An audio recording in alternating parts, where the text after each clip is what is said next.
Кой от нас ще го отвлече? Зирка, кажи число от 1 до 10. 3. Ха! Браво! Позна!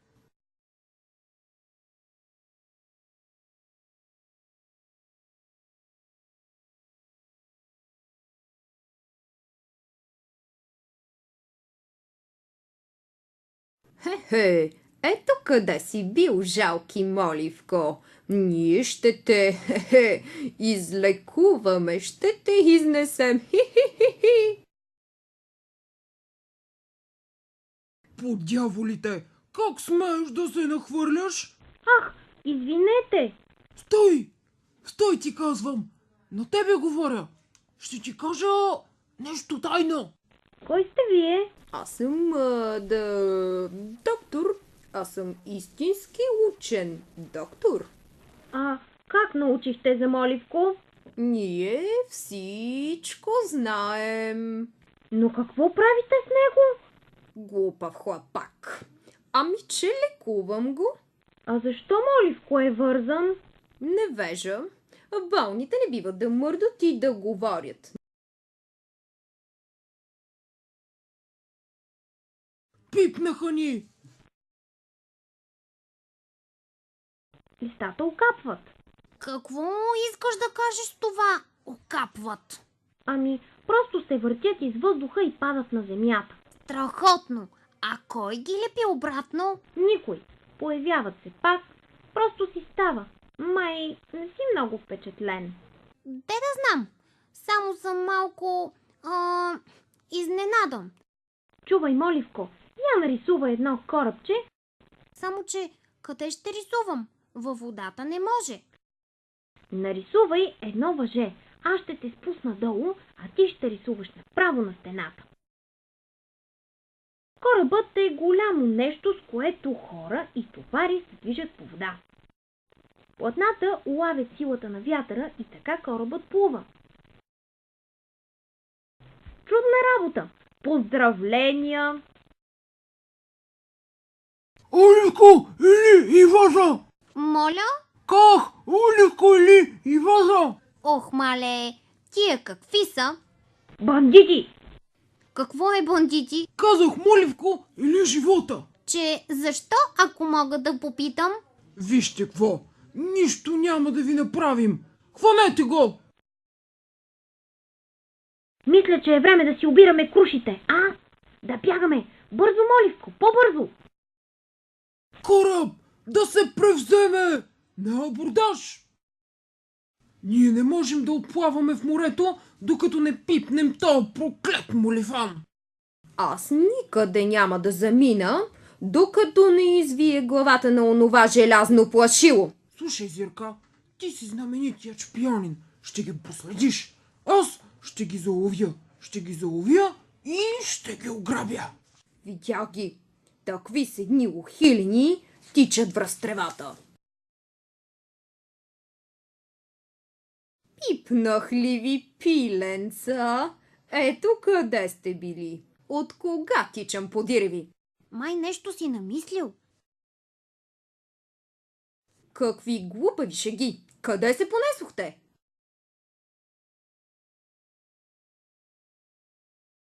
Стой! Ще стрелям!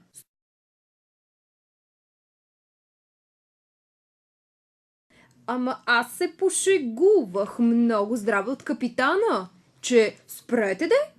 По-бързо, Моливко, по-бързо! Ей, къде сте? Няма да ми избягате. Хайде още малко, вече сме си вкъщи! Не бързайте, лоши момчета! Запъхтявам се! Всичко пропадна. Ей, ти, празна консерво! Ще те разглобя на части!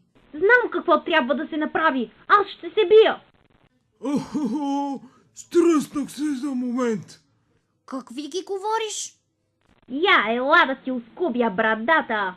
Какво? Ей, сръчко, ако не ни дадеш Моливко, ще те застрелям. Аха! Мен куршум не ме лови! Удряй! Силите му вече свършват. Пуснете Сръчко. А нещо друго не щеш ли?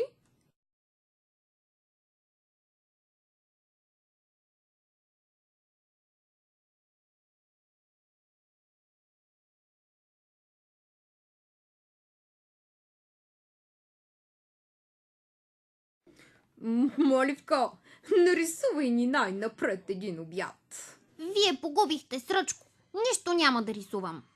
Няма да рисуваш ли? Ами като те цапна?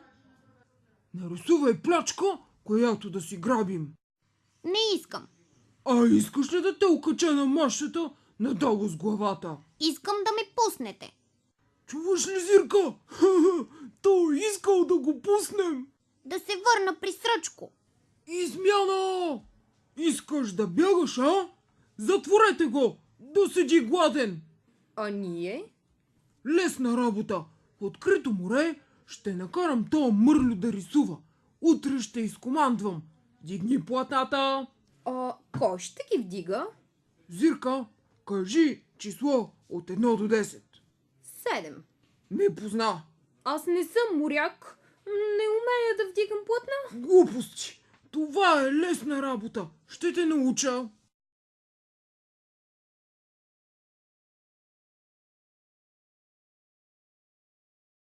Ето какво. Време е да се заема по-сериозно. Тук имаше една джаджа. Вчера я гледах.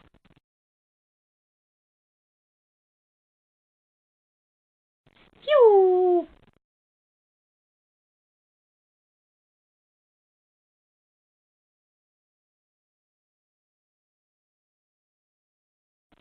Имам вече всичко, което е нужно, за да направя летящ кораб за спасителната акция.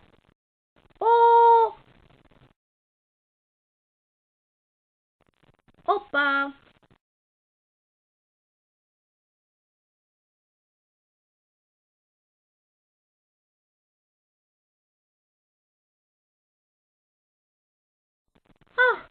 Работи! Вдигай платната! Ама че мухлю! Не така, бе! Не дърпай толкова!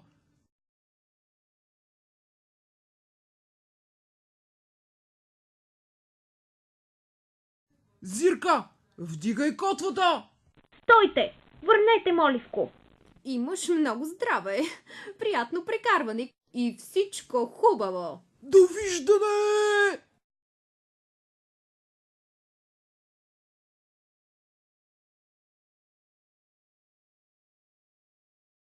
Помощ! Ограбват ни! Еде! Я не го вземайте навътре! Майчице! Не, почакай! Още не сме готови! Огън!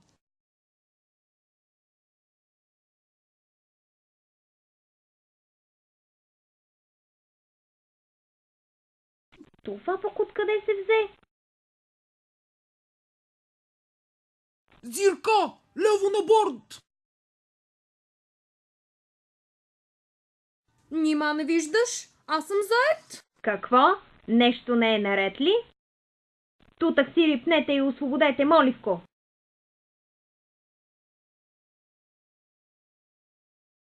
Вземайте пищовите! Пълнете оръдията на абордаж! Огън!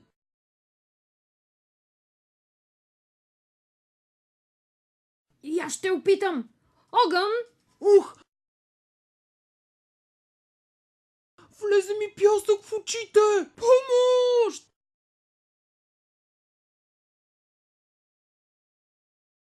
Не мога да плувам!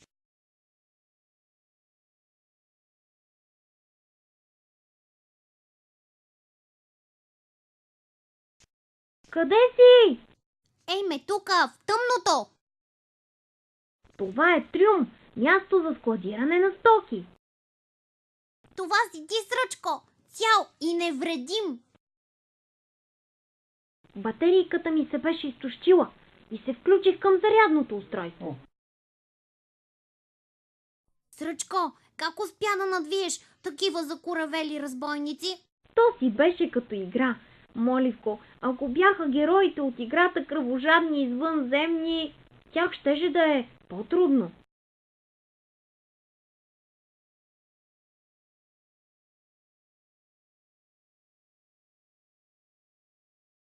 Ама аз не знам какво значи извънземни.